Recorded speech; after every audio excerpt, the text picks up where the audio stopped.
अस्सलाम वालेकुम नाजरीन, मैं हूं आपका होस्ट सरदार असद खालिक और अभी हम मौजूद हैं देसी डेरा के स्टूडियो में। और आज मेरे साथ जो मेहमान शख्सियत हैं मोहम्मद बनारस साहब, जो कि चौधरी बनारस साहब के नाम से मशहूर हैं। तो आइए आज हम इनसे पूछते हैं कि ये पीपल्स पार्टी के सीनियर रहनुमा हैं और कब से ये पीपल्स पार्टी के साथ मुंसलिक हैं, और अपने बारे में ये बताएं कि जिस तरह से भुट्टोइज़म के बारे में हमने सुना, लोग जो जियाले थे पीपल पार्टी के वो भुट्टो साहब के लिए अपना खून तक बहाने के लिए तैयार थे, फिर बीबी के लिए लोग हर कुर्बानी देने के लिए तैयार थे, किसी भी कुर्बानी से गुरेज़ा नहीं थे। तो इनसे पूछते हैं कि किस तरह से आप पीपल्स पार्टी के साथ जुड़े और कौन सी ऐसी चीज़ थी जिसने आपको मजबूर किया कि आप पीपल्स पार्टी का हिस्सा बने। जी बिस्मिल्लाहिर्रहमानिर्रहीम। शुक्रिया सरदार खालिक साहब और आपके चैनल देसी टीवी चैनल का कि आपने मुझे याद फरमाया। इय्याका नअबुदु व इय्याका नस्तईन, आपने जो सवाल किया कि वो कौन सी वजूहत थी कि आपने पीपल्स पार्टी को ज्वाइन किया। जनाब, जब पाकिस्तान के अंदर ज़िया-उल हक के मार्शल लॉ ने पूरी कौम को दबोचा हुआ था, मैंने 88 में मैट्रिक किया।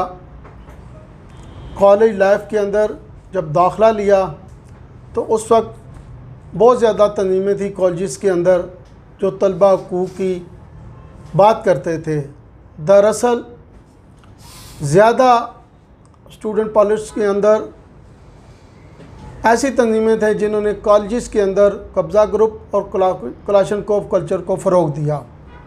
मैं जब कॉलेज में गया, मैंने देखा कि पीपल्स स्टूडेंट फेडरेशन PSF, जो पाकिस्तान पीपल्स पार्टी का स्टूडेंट्स ज़ेली विंग था, उसको ज्वाइन किया, इसलिए कि वो हकीकी तौर पर तलबा के फ़लाह बहबूद के लिए काम करने वाली तंजीम थी, ना कि क्लाशनकोफ कल्चर और कब्ज़ा ग्रुप के हवाले से उनकी कोई सरगर्मियाँ नहीं थी। तलबा हकूक़ के हवाले से मैंने PSF 89 में ज्वाइन की। मैं उस वक्त कॉलेज का प्रेसिडेंट बना। एक लंबी दास्तान है। मैं ऑनवर्ड 88 से लेके अब तक मुसलसल मैं पार्टी के साथ खड़ा हूँ। मुझे अल्लाह ने बड़ी इज़्ज़त दी इस पार्टी की वजह से।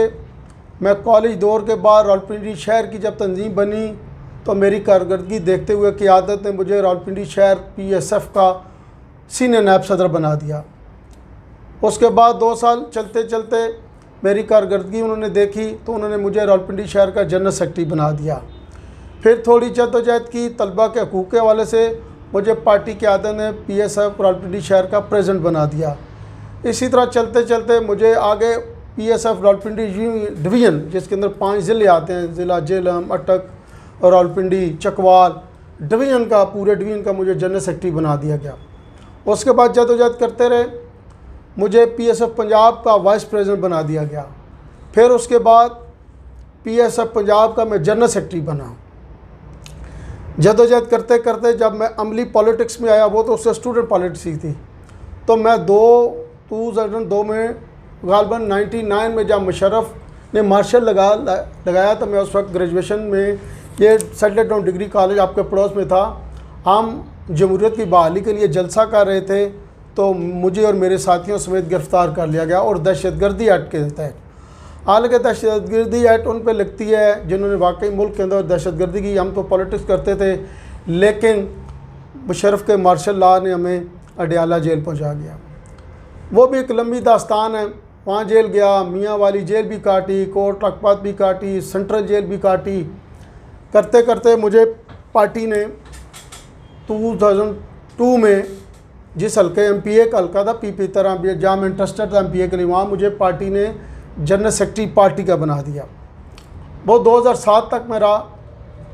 उसके बाद मुझे पार्टी ने वहाँ प्रेसिडेंट बनाया। फिर 2017 में अभी पार्टी ने मुझे Pakistan Peoples Party Rawalpindi city का मैं डिप्टी जनरल सेक्रेटरी हूँ। ये मेरी कम से कम 30 साल जद्दोजहद है तो मैं यहाँ तक पहुँचा हूँ। और हमने एक सीखा है, जैसा शहीद ज़ुल्फ़िकार अली भुट्टो ने कहा था, ताकत का सरचश्मा अवाम है। हम उसी मंशूर के ऊपर आगे चल रहे हैं और अपनी क़यादत के शाना बशाना अपनी जद्दोजहद कर रहे हैं। ये तो बड़ा मुख्तसर तारफ़ मैंने आपको कराया इससे कई बड़ी लंबी दास्तान है, आपका भी इतना टाइम नहीं लेना चाहता। तो अच्छा चौधरी साहब, जिस तरह से आपने कहा कि आपने कैदोबंद की सोबतें बर्दाश्त की और एक तल्ख और स्याह तरीन जो मार्शल लॉ था उसका सामना आपको करना पड़ा, और फिर परवेज़ मुशर्रफ साहब के दौर की आपने बात की, उस टाइम भी आपने कहा कि काफ़ी जो हालात थे वो मौजू नहीं थे, वो पीपल्स पार्टी के जो कारकुन थे उनके लिए मुवाफिक नहीं थे। तो आप क्या समझते हैं कि वो जो बीबी वाली सियासत थी, वो जो खिदमत वाली सियासत थी, वो जो हक की आवाज़ थी और वो जो मेरिट के ऊपर फैसले होते थे, तो आप क्या समझते हैं कि अभी भी जिस तरह से जो सूरत नज़र आ रही है या पीपल्स पार्टी की जो क़यादत है वो पीपल्स पार्टी की क़यादत बीबी के नक्शे कदम पे चल रही है, या भुट्टोइज़म के ऊपर जिस तरह भुट्टो साहब ने एक वसूलों की सियासत की, एक गरीब की बात की, एक मजदूर की वो बात करते थे, मगर अभी पीपल्स पार्टी में हम देखें, अगर टिकटों की तकसीम की बात हम देखें, कश्मीर में जो इलेक्शन आने वाले हैं, सियासी दर्जा हरारत दिन ब दिन बढ़ता जा रहा है जूँ जूँ आपके इलेक्शन करीब होते जा रहे हैं, मगर इसके साथ बहुत सारे ऐसे लोग हैं जो कि टिकटों की तकसीम के ऊपर पार्टी का जो फैसला है उससे नाला नज़र आते हैं। तो आप क्या समझते हैं, अभी जो पीपल्स पार्टी की सियासत है वो खिदमत के जज्बे से सरशार है या वो जागीरदारों की एक आमाजगाह बन चुकी है? नहीं, आप सही कह रहे हैं, कहीं कहीं किसी जगह पे मेरिट वायलेट हुआ है, ये ना कहें कि जागीरदार किस जगह पे हो जाता है कब्ज़ा, लेकिन क़यादत और कारकुनों के दरमियान एक वसी जो ना फासला आ गया है, आम कारकुन क़यादत तक उनकी रसाई नहीं है। अब आपको बताऊं, जब बीबी शहीद आज़ाद थी तो उन्होंने एक ईमेल नंबर रखा हुआ था, SAZ दुबई, इस तरह का हर बंदे के पास था। वो हर किस्म के कारकुन से छोटे कारकुन और बड़े से बड़े लीडर उसी से राब्ते में रहती थी। कई दफ़ा ये कहा गया है, ये जो राब्ता है ना जी, ये मैं मानता हूँ कि पार्टी के अंदर राब्ता कारकुनों का लीडरशिप तक ज़रा मौसर नहीं है। अगर क़यादत चाहे तो मौसर बना सकती है, मौसर होगा राब्ता तो पीपल्स पार्टी मज़ीद मजबूत होगी। ये जो राब्ते का फुकदान है क़यादत और आम लोगों तक, जिस तरह बीबी का आपने कहा है कि उनने ईमेल बनाई थी, तो ये अगर पीपल्स पार्टी आज़ाद कश्मीर में गवर्नमेंट बनाने में कामयाब हो जाती है तो लोग किस तरह एतमाद करें कि आम लोगों के दरमियान जो क़यादत है उसका जो राब्ता है वो बहाल रहेगा और उनके जो मसाइल हैं उनके हल के लिए पीपल्स पार्टी वाहिद रोशनी की किरण बन के सामने आएगी? ये देखें, अभी बिलावल भुट्टो जरदारी साहब जो लख्ते जिगर हैं शहीद बीबी के, उन्होंने सबसे पहले कश्मीर का दौरा किया। उनकी कोशिश ये है कि जो कारकुनों और क़यादत के दरमियान खलीज आइल है वो ख़त्म हो जाए, वो ख़त्म करने की कोशिश कर रहे हैं। दूसरी जो बात आपने की है भुट्टो साहब की, पार्टी वही है।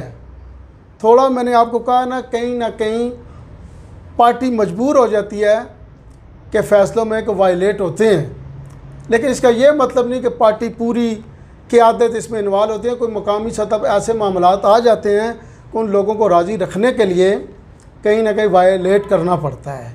अदरवाइज़ पाकिस्तान पीपल्स पार्टी देखें, आप पाकिस्तान, पूरे पाकिस्तान के अंदर चारों सूबे, आज़ाद कश्मीर, गिलगित बल्तिस्तान के अंदर मौजूद है। ये ग्रास रूट की पार्टी है। हाँ, हमारी क़यादत, मैं आपके चैनल के थ्रू अपनी क़यादत को अपील करता हूँ, अगर राब्ते का कोई ज़रिया बन जाए मौसर, तो पार्टी पहले की तरह उठ सकती है, कम नहीं होगी। ग्रास रूट लेवल की आपने बात की, अगर ग्रास रूट लेवल की बात होती और Peoples Party grass root level से निकले हुए लोगों को, जिन्होंने अपनी जवानियाँ दे दी इस पार्टी को, अगर उनकी आवाज़ होती तो मुख्तलिफ हलकों में ऐसे लोगों को 2-2 टिकट दिए गए उन नज़रियाती कारकुनों की जगह पे जिनकी कुर्बानियाँ मौजूद थी अपनी जगह पे और जिन्होंने अपनी ज़िंदगी का तवील अरसा एक तवील जदोजहद की, उन्होंने मारें खाई, उन्होंने कोड़े खाए, उन्होंने जेल कैदोबंद की सोबतें बर्दाश्त की। तो क्या समझते हैं ऐसे लोगों के होते हुए किसी एक बंदे को उसकी ताकत के ऊपर, उसकी दौलत के बलबूते के ऊपर उसको 2 जगह से टिकट दे देना, ये कहाँ तक इंसाफ के ऊपर मबनी है? मैंने आपको कहा ना, पूरी आज़ाद कश्मीर के अंदर 2-3 हल्के होंगे जहाँ वायलेट हुआ होगा ये मेरिट। अदर पार्टी इस तरह के फ़ैसले देखें, वो हमसे भी ज़्यादा सीनियर लोग हैं जो बोर्ड के अंदर बैठे होते हैं। मकामी सतह पे मजबूरियाँ आ जाती हैं कि कोई ऐसा है कि वहाँ एडजस्टमेंट करनी पड़ती है। अगर 2-2 टिकट दिए गए हैं, ग़ालिबन आप कह रहे हैं सरदार यकूब साहब भी और चौधरी यासीन साहब के हल्के के हवाले से, तो वहाँ हमारे मतलब रावला कोट में सरदार आबद हुसैन आबद साहब हैं, पुराने पार्टी के कारकुन हैं। कारकुन आदमी क़यादत से इज़्ज़त मांगता है, अगर इज़्ज़त से उसको बुला के कहता है तो मेरा नहीं ख्याल कि वो क़यादत की बात को रिफ्यूज़ करता। अब कारकुन एक जदोजहद करता है अपनी इज़्ज़त के खातर, तो अगर क़यादत इज़्ज़त देगी तो इंशाल्लाह कारकुन भी इज़्ज़त में इजाफ़ा करेंगे। तो वहाँ ये मुझे माई पर्सनल ओपिनियन है कि इस तरह अगर सरदार आबद साहब को भी वहाँ अकोमोडेट किया जाता तो दोनों सीटें महफूज रह सकती थी। आप देखिए आगे क्या होता है, लेकिन कहीं ना कहीं पार्टी की आदत ने या मुकामी सतह के लोगों ने ना मेरिट वायलेट किया है। I am agree with you. अभी चूँकि बजट पेश हुआ पाकिस्तान में, तो कहने और सुनने में यही आ रहा है कि ये बड़ा आवाम दोस्त बजट है और महंगाई जो है वो किसी हद तक कम होगी और महंगाई थम जाएगी। तो आपको क्या लगता है कि जिस तरह से अभी हमने देखा तो जो आम ज़रूरियात अशिया थी तकरीबन 21 अशिया जिनकी कीमत 21.29% उसमें इजाफा हुआ है, तो आप क्या समझते हैं ये जो बजट है ये अवाम दोस्त बजट है या ये अवाम दुश्मन बजट आप इसको कंसिडर करेंगे? सरदार साहब, ये अवाम दुश्मन बजट है। अवाम को महंगाई की चक्की में इतना इन्होंने हुकूमत ने पीस दिया है कि लोग एहतजाज के लिए निकल ही नहीं सकते, उनकी सिक्कत ही नहीं रही। आम आदमी जब एहतजाज करेगा, मज़दूर है, एक दिन वो दिहाड़ी ना लगाए तो 8 दिन वो पीछे चला जाता है। आप कह रहे हैं कि 500% गुना महंगाई हुई है, लेकिन ये अवामी हुकूमत नहीं है, ये सिलेक्टेड हुकूमत है। ये अवाम को जवाबदेह नहीं है, ना ही अवाम को इन्होंने वोटें दी हैं। ये तो एक मखसूस लोगों के या एक सिलेक्टेड हुकूमत आ गई, उनको क्या पता अवाम के मसाइल क्या हैं। चीनी की कीमत कल क्या थी, आज क्या है, आटे की कीमत कल क्या थी, आज क्या है, घी की कीमत आप देख लें, पेट्रोल की कीमत आप देख लें। तो भाई ये जब तक पाकिस्तान के अंदर, आज़ाद कश्मीर के अंदर अवामी हुकूमत नहीं आएगी, अवाम के वोटों से मुंतखब होने वाली हुकूमत नहीं आएगी, इनको मसाइल से नहीं निकाल सकते। वो मसाइल से निकालने के लिए पाकिस्तान के अंदर एक ही जमात है जिसका नाम है पाकिस्तान पीपल्स पार्टी, जिसका मंशूर था ताकत का सरचश्मा अवाम है। और कश्मीर के हवाले से भुट्टो साहब ने कहा था, उस वक्त मंशूर की शिक थी कि हम घास खा लेंगे लेकिन कश्मीर का सौदा नहीं करेंगे। आज भी पीपल्स पार्टी उसी तर्ज अमल पर चल रही है और आप देखेंगे बिलावल भुट्टो जरदारी की क़यादत में पाकिस्तान और कश्मीर से, मिसालिस्तान से इन दोनों ख़ित्तों को निकालेंगे और अवामी राज कायम होगा। अवामी राज कायम उस तरह होगा कि पाकिस्तान पीपल्स पार्टी अवामी की ताकत पर यकीन रखती है, अवामी राज होगा तो मुल्क से मिसालिस्तान से निकलेगा। जिस तरह आपने कहा जी, भुट्टो साहब ने कहा था घास खाएंगे, एटमी प्रोग्राम से दस्तबरदार नहीं होंगे, दुरुस्त। और फिर भुट्टो साहब ने कहा था कि हर चीज़ के ऊपर बात हो सकती है मगर कश्मीर के ऊपर कोई सौदेबाजी नहीं हो सकती। कश्मीर के ऊपर हमारा जो स्टांस है, हमारा जो मौक़िफ़ है वो उसूली मौक़िफ़, और वो क्लियर है कि जो कश्मीरियों की ख्वाहिशात हैं उनके मुताबिक इसका जो फ़ैसला है वो होगा इस तस्वाब राय से। ठीक हो गया। और फिर इसके बाद रोटी कपड़ा और मकान का नारा लगा। तो अगर जो कि अभी पाकिस्तान की आप हालत देखें तो 73 सालों से पाकिस्तान के जो लोग हैं, आम जो बंदे की ज़िंदगी है, वो आम लोगों की ज़िंदगी गुर्बत की लकीर से नीचे जा रही है और बड़ी तंग दस्ती और गुर्बत और अफलास का दौर दौरा है यहाँ पे।